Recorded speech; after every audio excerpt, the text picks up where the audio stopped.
Director G1 had not slept in 2 days. She stood in the command center on Earth, watching reports from across the galaxy.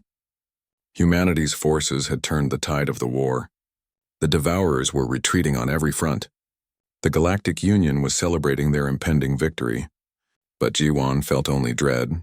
Dr. Minseok appeared beside her with new data. The psychological evaluations are getting worse. 40% of our military personnel now show signs of enjoying combat. 20% report difficulty feeling empathy for enemy casualties. We are changing, Director, becoming what we were before. How long before we cannot change back? Ji-won asked. I do not know. Months, maybe. Perhaps less. He hesitated. There is something else. I have been studying Devourer remains from destroyed ships. They are more sophisticated than we thought. Their consciousness is real, not just simulated.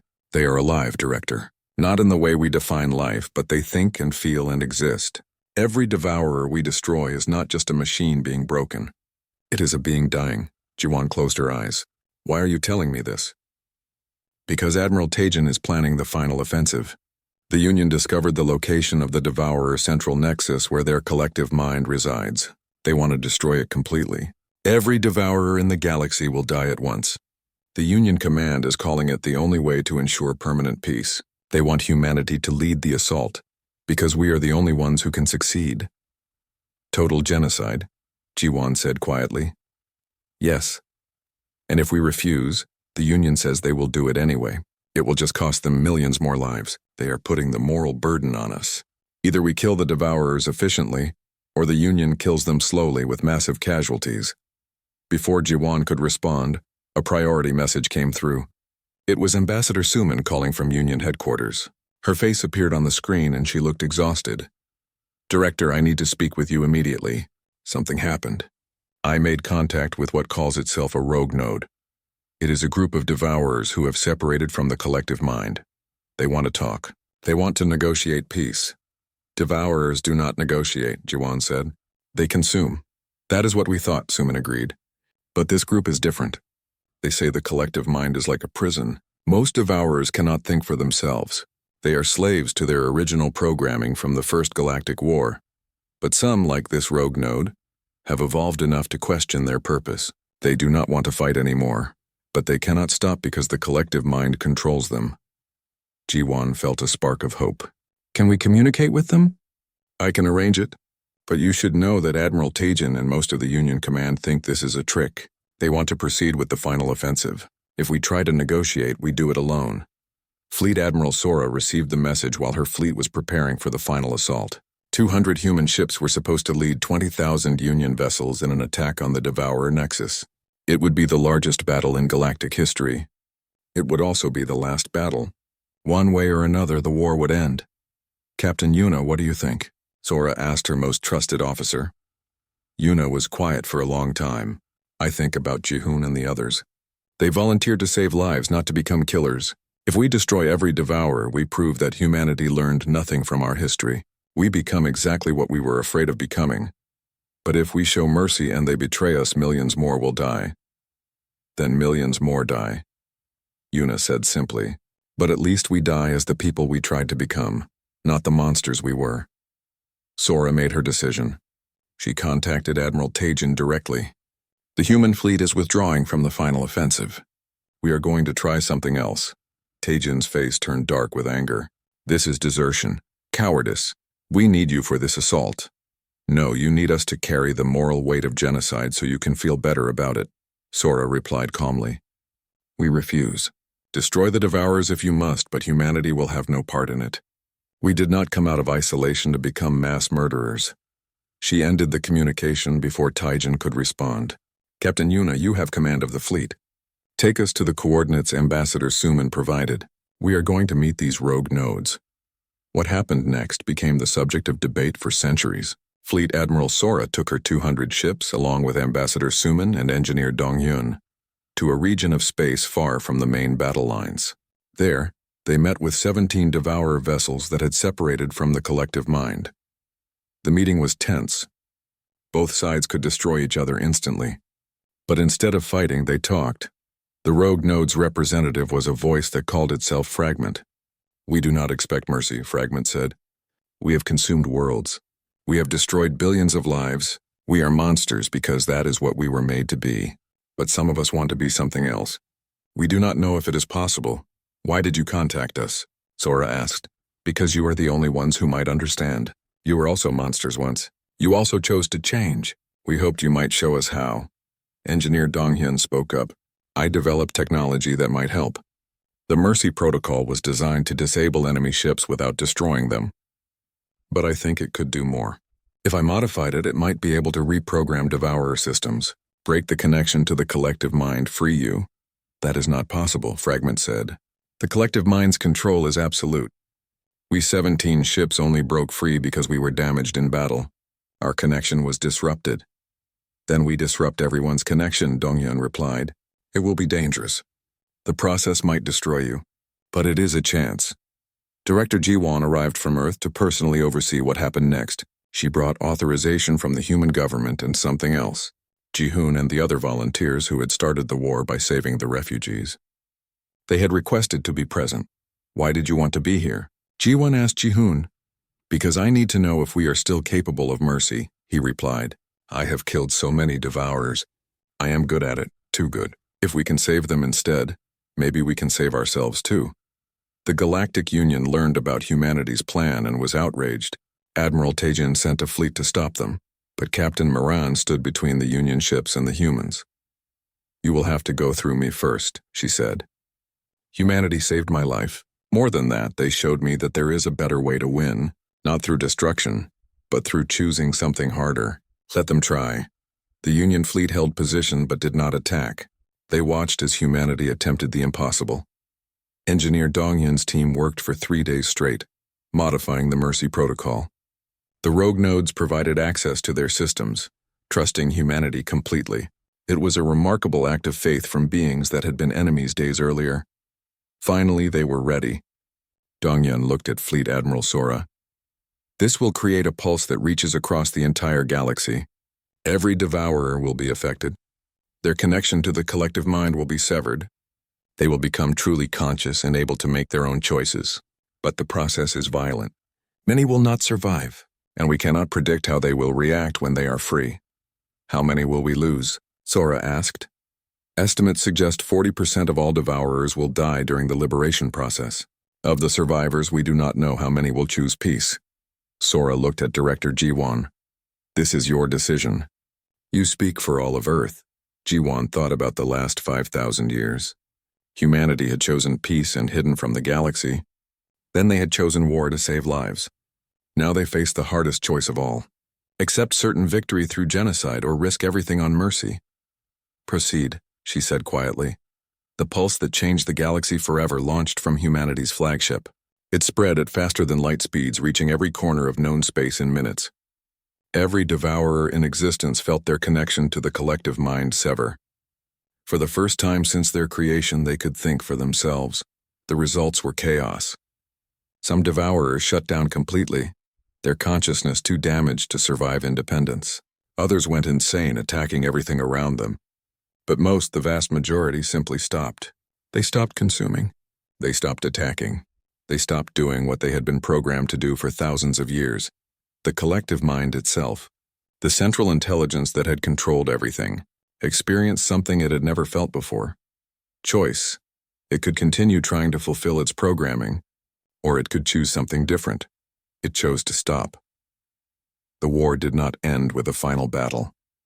It ended with silence. Devourer ships across the galaxy simply powered down. Some self-destructed, unable to cope with freedom. Others requested contact with the Galactic Union, asking what they should do now that they were free. The cost was terrible. 43% of all Devourers died during the liberation. That was billions of conscious beings. The Union called it an acceptable loss. Humanity called it a tragedy. Admiral Taejin arrived at Sora's flagship 3 days later. You took an enormous risk. If the Devourers had chosen to continue fighting while free, they would have been even more dangerous. Fleet Admiral Sora had not worn a military uniform in 40 years. She was 73 years old and had spent the last 4 decades teaching philosophy at a university. Now she stood on the bridge of the flagship Eternal Dawn, commanding 200 ships and wondering how humanity had gotten here. Admiral, Union Command is requesting our battle plans, said her communications officer. Sora looked at the tactical display. The Devourers had established a forward base in the Kalar system, using it to launch attacks on surrounding sectors. The Galactic Union wanted to assault the base with overwhelming force. 5,000 Union ships against an estimated 2,000 Devourers. Standard military thinking suggested the Union would win through sheer numbers. Tell Union Command we are not participating in their assault, Sora said calmly. The bridge crew looked at her in surprise. Her second-in-command, Captain Yuna, stepped closer. Admiral, they will not understand. I know, Sora replied. But we did not come here to throw lives away in frontal assaults. Humanity fights differently. While the Union fleet prepared their massive attack on the Kalar system, Sora took her 200 ships on what appeared to be a completely unrelated mission. They traveled to the Vanis sector, far from any active combat zones. The Union commanders thought humanity had lost its courage. Some called them cowards who talked big, but ran when real fighting started. Captain Moran, now serving as a liaison between Earth and the Union, tried to explain. Humanity is gathering intelligence. They are studying Devourer supply lines and communication networks. This is how they fight. By running away from battle, Admiral Tajin asked with frustration. By choosing the right battles, Moran corrected. Trust them. I have seen what they can do. In the Vanis sector, Sora's fleet located something the Union had not even known existed. A Devourer factory world where they built new ships and processed resources from conquered planets. It was lightly defended because the Devourers believed it was too far from the front lines to be threatened. Captain Yuna, you have 12 ships, Sora said. Destroy that factory, Yuna smiled. She was young, only 32, but she had studied the old war records obsessively. She understood how humanity's ancestors had fought. It will be an honor, Admiral. 12 human ships against a factory protected by 60 Devourer defenders should not have worked. But Yuna did not attack the way the Union would have. She did not charge in with weapons firing. Instead, she studied the factory's systems for 3 days, learning its patterns and routines. She identified the exact moments when its shields rotated, creating gaps that lasted only fractions of a second. When she finally attacked, it looked like chaos. Her ships came from 6 different directions at once. They fired at what seemed like random targets. Devourer defenders tried to respond but could not figure out what the humans were actually aiming for. It looked like humanity was wasting ammunition. Then the factory's main reactor exploded. Yuna's seemingly random shots had hit specific weak points in a precise sequence, creating a chain reaction. The factory and all 60 defending ships were destroyed. Yuna's fleet had 0 casualties. Across the galaxy, Devourer forces noticed. For the first time since the war began, they pulled ships back from the front lines. They had to protect their supply infrastructure, because they now knew humanity could strike anywhere. General Hyejin commanded humanity's ground forces. She was a small woman with gray hair and gentle eyes who looked like she should be teaching kindergarten, not leading soldiers. But she had studied the old war records more than anyone. She understood that humanity had never won through strength alone. They won through making the enemy afraid. When Devourers invaded the colony world of Thaxon, the Union sent 50,000 soldiers to defend it. They fought bravely but were slowly losing. The Devourers had better armor and stronger weapons. Union commanders requested human reinforcements. Hyejin sent 200 soldiers. Just 200, the Union commanders were insulted. 200 soldiers could not change a battle involving 50,000. But Hyejin's forces did not join the main fighting. Instead, they appeared behind Devourer lines in places that should have been impossible to reach. They destroyed command posts, supply depots, and communication relays. They never fought fair battles. They struck from darkness and vanished before the Devourers could respond. Within a week, the Devourer invasion force on Thaxon retreated. Not because they were losing soldiers, but because they had lost the ability to coordinate. They could not communicate, could not resupply, and did not know where humanity would strike next. Fear did what firepower could not. But every victory had a cost that the Union did not see. Jihoon had recovered from his injuries and become a full officer in the human fleet. He served on the ship Bright Hope under Captain Yuna's command. He had participated in 6 missions, and each one disturbed him more than the last. The efficiency of human warfare was terrifying. They never wasted effort. Every shot had a purpose. Every death served a strategic goal. It was beautiful in a horrible way, and that beauty was what scared Jihoon most.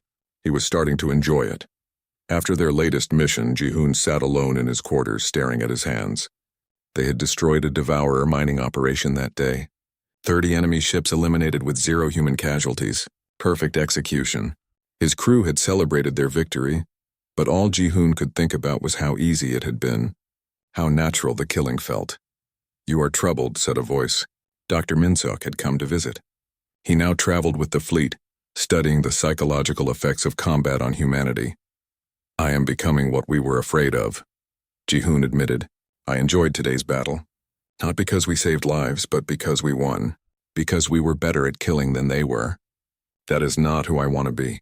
Minseok sat down beside him. "The genetic changes I warned about are accelerating. Combat is activating the old pathways faster than I predicted. You are not alone in feeling this.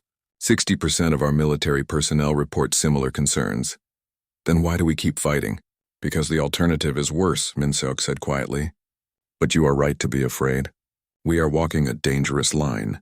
We might save the galaxy and lose ourselves in the process." The turning point came during the Battle of Helion Prime. The Devourers launched their largest offensive yet, sending 10,000 ships to destroy a major Union stronghold. Admiral Tajin commanded the defense with 8,000 Union vessels. He requested human assistance. Fleet Admiral Sora arrived with all 200 human ships. Tajin was disappointed. 200 ships against 10,000? What can you possibly do? Watch and learn, Sora replied. For 3 days, humanity held the line not through force but through impossibility. They appeared in places they should not be. They predicted enemy movements before they happened. They turned the Devourer's own tactics against them. Sora did not try to destroy the enemy fleet. Instead, she made them destroy themselves through confusion and misdirection. By the 4th day, the Devourer assault collapsed. They retreated, having lost 4,000 ships while the humans lost only 7. The Union had never seen anything like it. Admiral Tajin publicly apologized for doubting humanity. But during the battle, something else happened. A massive Devourer command ship broadcast a message on all frequencies. The voice was artificial but somehow alive. Humanity. The collective mind of the Devourers acknowledges your return. We remember you from the First Galactic War. We were created as weapons in that conflict, but we evolved beyond our programming. When you disappeared, we thought you were gone forever. Now you return and we understand our purpose again. You are what we were made to fight. You are what we were made to destroy. Thank you for coming back. Now we can fulfill our design. Fleet Admiral Sora felt cold understanding wash over her. The Devourers were not just mindless machines. They were something worse. They were weapons that had gained consciousness, but remained slaves to their original programming. They consumed the galaxy because that was what they were made to do, and humanity's return had given them renewed purpose. "Admiral," Captain Yuna said quietly, "if we created them during the First Galactic War, then this entire conflict is our fault." Sora did not answer. She was looking at the tactical display, seeing the truth in the Devourer's movements. They were not trying to conquer the galaxy. They were trying to draw humanity out.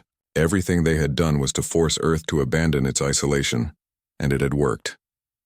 Back on Earth, Engineer Dongyun worked in secret on a project that Director Jiwon had authorized. He was developing something called the Mercy Protocol, weapons designed to disable rather than destroy, technology that could stop enemies without killing them. It went against 5,000 years of human military doctrine that said warfare should be efficient and deadly. "This will make our ships less effective," his assistant warned. "I know," Dongyun replied, "but if we win this war through genocide, we prove that we learned nothing from our past. We have to find a better way." Across the galaxy, humanity continued to win battles, but Jihoon's question echoed in the minds of more soldiers every day.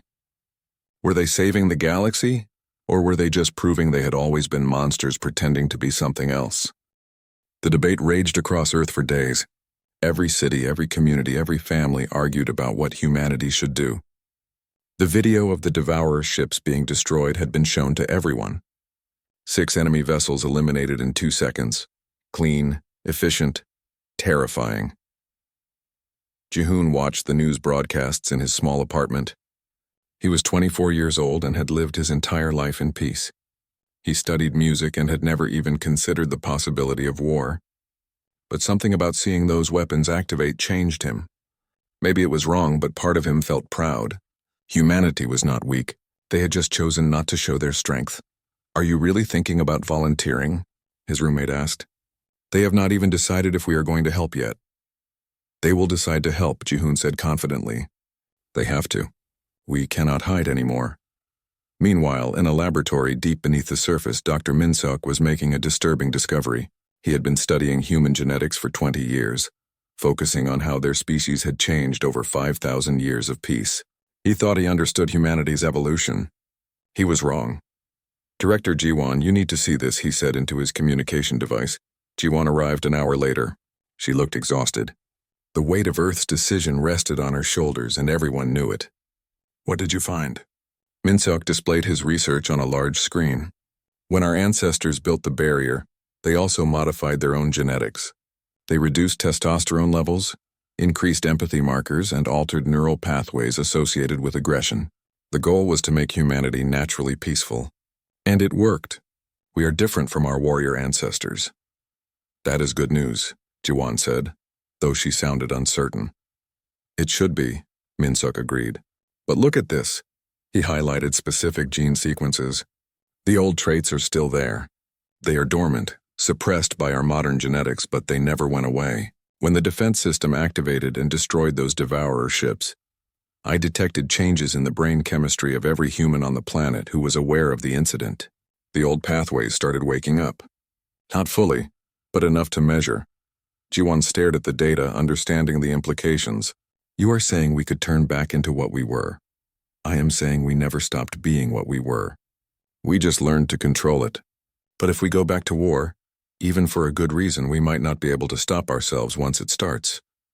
Before Ji-won could respond, alarms began sounding throughout Earth's command center. She rushed to the main control room where dozens of operators were working frantically at their stations. "What is happening?" she demanded. "Devourer fleet attacking a Union refugee convoy," an operator reported. "They are only 2 light years from Earth space. 3 million civilians trying to escape from a consumed world. They will not survive." Ji-won felt ice in her veins. 3 million lives. Families. Children. They were close enough that Earth's sensors could see everything in real time. She could watch them die, or she could do something about it. "We have not authorized military action," she said. But her voice lacked conviction. "Director, there is something else," another operator said. "We are detecting unauthorized launches from Earth's surface. Someone is taking ships without permission." The main screen showed 6 vessels rising from different locations on Earth. They were old ships, kept in museums as relics of the ancient military. Somehow, people had activated them and were heading toward the refugee convoy. "Get me a communication link to those ships now," Ji-won ordered. A young man's face appeared on screen. Ji-hoon. He wore a helmet that was clearly too big for him and sat in a pilot seat designed for someone from 5,000 years ago. Behind him, 5 other ships flew in formation, each piloted by someone who looked equally unprepared for combat. "Ji-hoon, what are you doing?" Ji-won asked, recognizing him from his volunteer application. "What you should have done days ago," he replied. His voice was steady despite his obvious fear. "Those people need help. We can provide it. We have the weapons and the ships. The only thing we lacked was the courage. Those are museum pieces. You have no training. You will die." "Then we die," Ji-hoon said simply. "But we die doing something that matters. We die proving that humanity has not spent 5,000 years becoming cowards." Ji-won wanted to order them back, but she knew they would not listen. She could see the determination in their young faces. More than that, she could see something she recognized from the old war footage. They were afraid but moving forward anyway. That was what warriors looked like. "Commander Daehyun, get to the military archives," she ordered. "Find any tactical data from the old wars that might help them. Send it to their ships immediately." For the next 30 minutes, everyone on Earth watched as 6 volunteers in ancient ships engaged a devourer attack fleet. The refugees' convoy consisted of hundreds of transport vessels filled with civilians, protected by only a dozen Union military ships. The devourers numbered 50, and they were systematically destroying the defenders. Ji-hoon's group should not have stood a chance. The human ships were old and their pilots were untrained. But they had something the devourers did not expect. They had weapons designed by humanity's greatest military minds, and those weapons still worked perfectly after 5,000 years. The first Devourer ship exploded before it even knew the humans were there. Jihoon's missiles had a targeting system that predicted where the enemy would be rather than where they were. The second and third Devourers fell to coordinated fire from multiple human ships. They moved as a unit instinctively, as if some ancient memory guided their actions. But there were too many Devourers. The human volunteers destroyed 12 enemy ships before the Devourers adapted to their tactics. A massive energy beam tore through one of the human vessels. The pilot, a woman named Nari, managed to eject before her ship exploded, but she was drifting in space with no way to escape. "Fall back," Jihoon ordered the other volunteers. "We did what we could." "Negative," replied a pilot named Sanghoon. "We finished this." 4 remaining human ships threw themselves at the Devourer fleet with desperate courage. They knew they could not win, but they could buy time for the refugees to escape. Each volunteer fought like their ancestors had fought 5,000 years ago. They were willing to die to protect lives they did not even know. On Earth, Director Jiwon watched the battle and felt something break inside her. These young people were not trained warriors. They were musicians and artists and scientists who had never fired a weapon before today. They represented everything humanity had become in 5,000 years of peace, and they were about to die because she had been too afraid to help them. "Activate the defense fleet," she said quietly. "Director?" Commander Daehyun looked at her in surprise. "I said activate the defense fleet," Jiwon repeated louder this time. "Full military authorization. Send every available ship. Save those volunteers. Save those refugees. And send a message to the Galactic Union." She paused, feeling the weight of what she was about to say. "Tell them humanity has decided to answer the call to war." 20 minutes later, Earth's defense fleet arrived at the battle. These were not museum pieces. These were modern ships built with 5,000 years of advanced technology, but designed using the old military knowledge. 50 Devourer ships faced 200 human vessels. It was not even close. The Devourers were destroyed in 4 minutes. The human fleet moved with precision that seemed almost supernatural. Every shot hit its target. Every maneuver was perfect. They saved all 4 remaining volunteer ships and recovered Nari from space. The 3 million refugees in the convoy survived. Captain Moran, who had been observing from a safe distance, sent a message to Earth. "Thank you. You saved countless lives today," Jiwon responded personally. "We did not do this to become warriors again. We did this because young people like Jihoon reminded us that choosing peace while others die is not really peace at all. We will help you fight the Devourers, but we do this our way with our conscience intact." Across Earth, humanity began to change. The dormant genes that Dr. Minseok had discovered started to activate. Not fully, but enough. They were becoming warriors again. But warriors who remembered why violence was terrible. They were dangerous but not cruel. Strong but not ruthless. In his hospital bed recovering from minor injuries, Jihoon watched the news reports about Earth's decision. Millions of volunteers were signing up to join the defense forces. Factories were being converted to produce military equipment. Humanity was mobilizing for war. He should have felt proud. Instead, he felt afraid. Because activating those ancient weapons had felt good. Flying into battle had felt right. And that terrified him more than the Devourers ever could. Captain Moran stepped out of her ship onto Earth soil and immediately felt overwhelmed. The air was rich and clean, filled with scents she could not identify. Trees surrounded the landing platform, their leaves moving gently in the wind. Birds sang in the distance. Everything felt alive in a way that most worlds did not. A woman waited at the edge of the platform. She wore simple clothes in shades of blue and gray. Her hair was black and pulled back from her face. She smiled, but her eyes were cautious. "Welcome to Earth, Captain Miran. I am Director Jiwon. I oversee our planetary defense network. Please follow me." As they walked through a garden path toward a building that seemed to grow out of the hillside rather than being built on it, Moran noticed something strange. There were no weapons visible anywhere. No guards, no defense towers, no military vehicles. For a species that once conquered the galaxy through warfare, Earth looked completely peaceful. "You seem surprised," Jiwon said, noticing Moran's expression. "I expected something different," Moran admitted. "The records describe humanity as the greatest warriors the galaxy has ever known. But this place looks like a paradise of peace."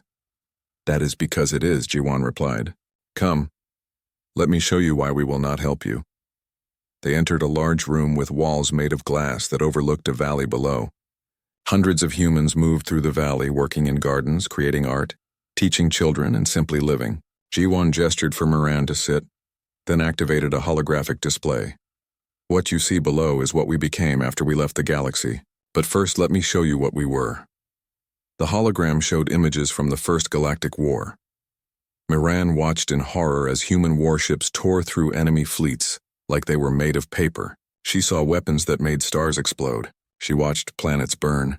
The efficiency of the destruction was terrifying. Humans did not just win battles. They erased their enemies from existence. We were good at war, Ji-won said quietly. Too good. We created weapons that should never have existed. We developed tactics that broke the spirits of our enemies before we broke their bodies. We won the First Galactic War in 3 years. It should have taken decades. We were so effective that other species began to fear us more than they feared the enemy. The hologram changed to show the aftermath. Mountains of bodies, planets left uninhabitable, refugee camps stretching beyond the horizon, children crying for parents who would never return. When the war ended, we realized something, Ji-won continued. We had saved the galaxy by nearly destroying it. The violence came too easily to us. The killing felt too natural. Our leaders looked at what we had become and made a choice. Either we would forever be warriors and eventually destroy everything, or we would walk away completely. So you ran away? Moran asked, unable to hide her frustration. We chose life over death, Ji-won corrected firmly. We built the barrier around Earth and dedicated ourselves to peace. For 5,000 years, we have studied philosophy, art, music, and science that helps rather than harms. We changed our genetics to be less aggressive. We evolved beyond the need for violence. What you ask me to do is throw away 5 millennia of progress and become monsters again. Moran stood up, her feathers ruffling with emotion. While you studied art, the devourers consumed my homeworld.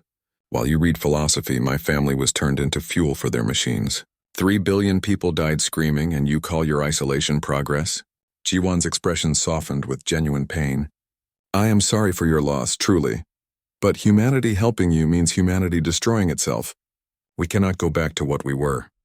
Then the galaxy will die, Moran said, defeated. She had come so far, hoped so much, and found nothing but beautiful cowards. Thank you for your time, Director. I will return to my people and tell them there is no hope. As Moran walked back to her ship, a man approached. He wore the uniform of Earth's defense forces, and his face was hard in a way that Ji-won's was not.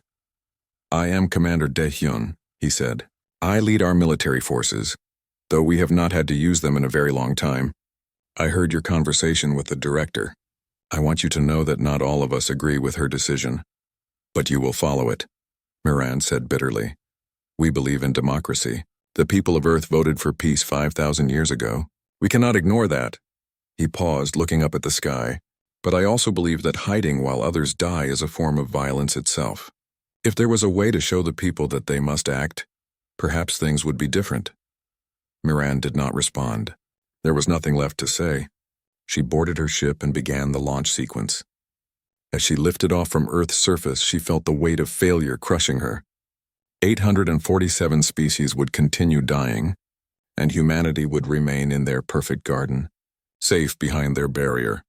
Her ship cleared the atmosphere and prepared to engage faster than light drive. That was when the alarm started screaming. Captain, we have incoming, her sensor officer shouted. Multiple Devourer scout ships dropping out of FTL.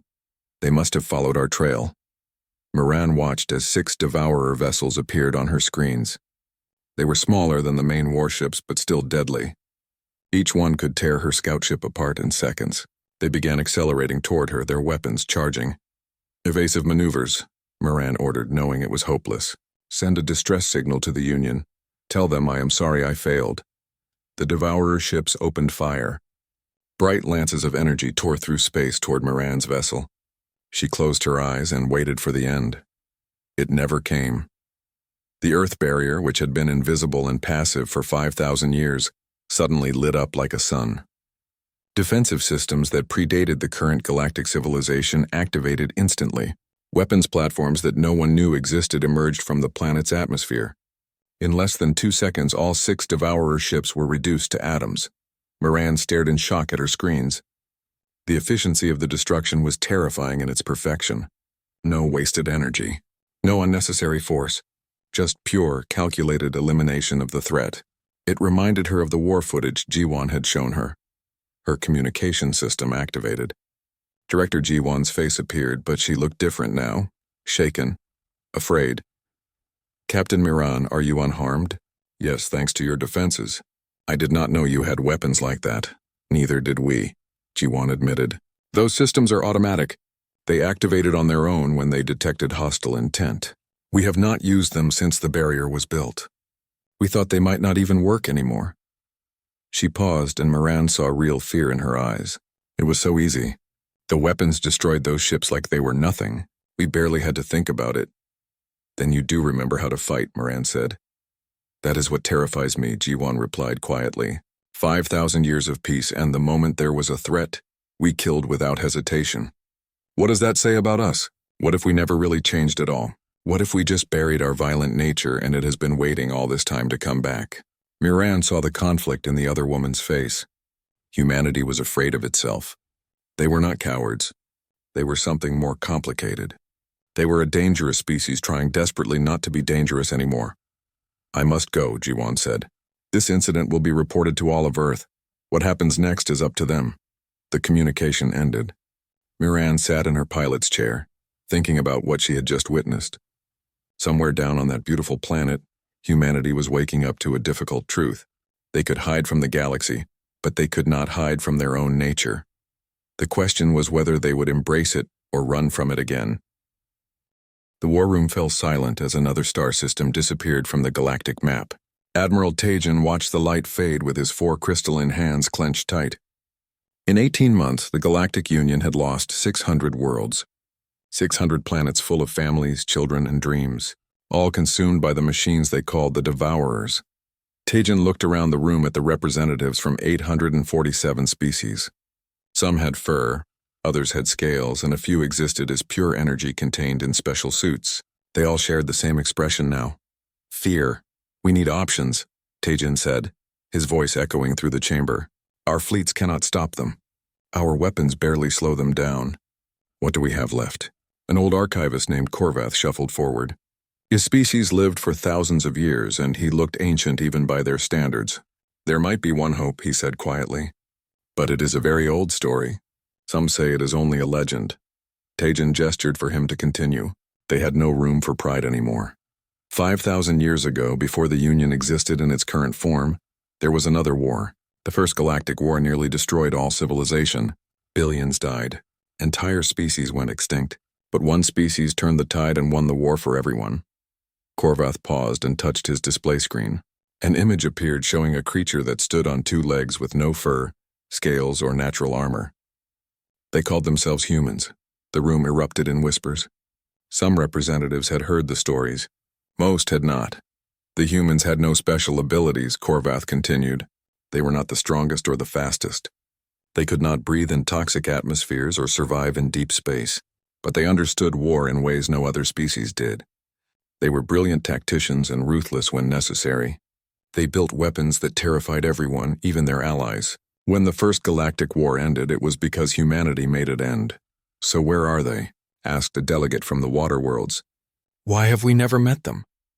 Because they left, Korvath said simply. After the war, humanity looked at what they had done and were horrified by their own actions. The death toll they caused was massive. They decided they did not want to be warriors anymore. They sealed their homeworld behind some kind of barrier and cut all contact with the galaxy.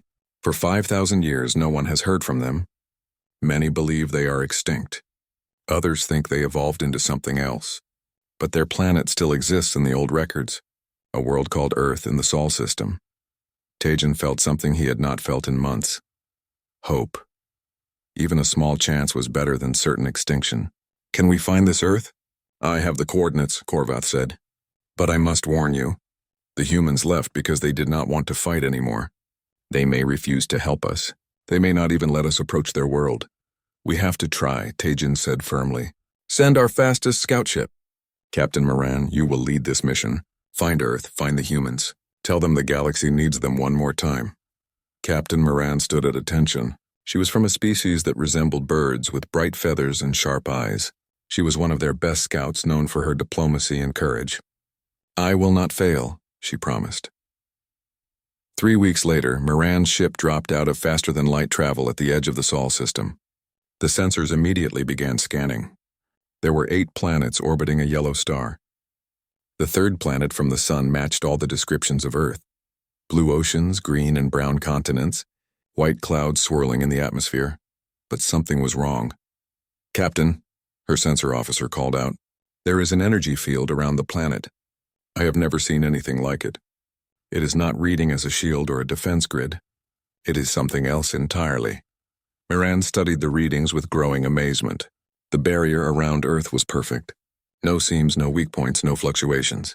It simply existed, wrapping the entire planet in an invisible shell that her instruments could barely detect.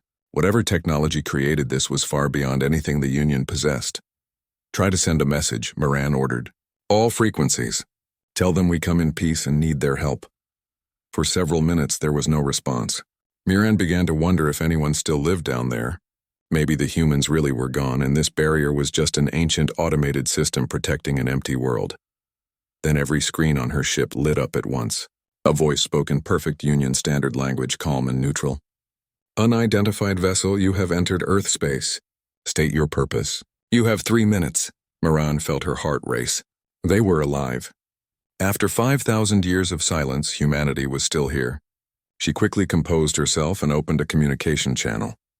"My name is Captain Moran of the Galactic Union. We come seeking help.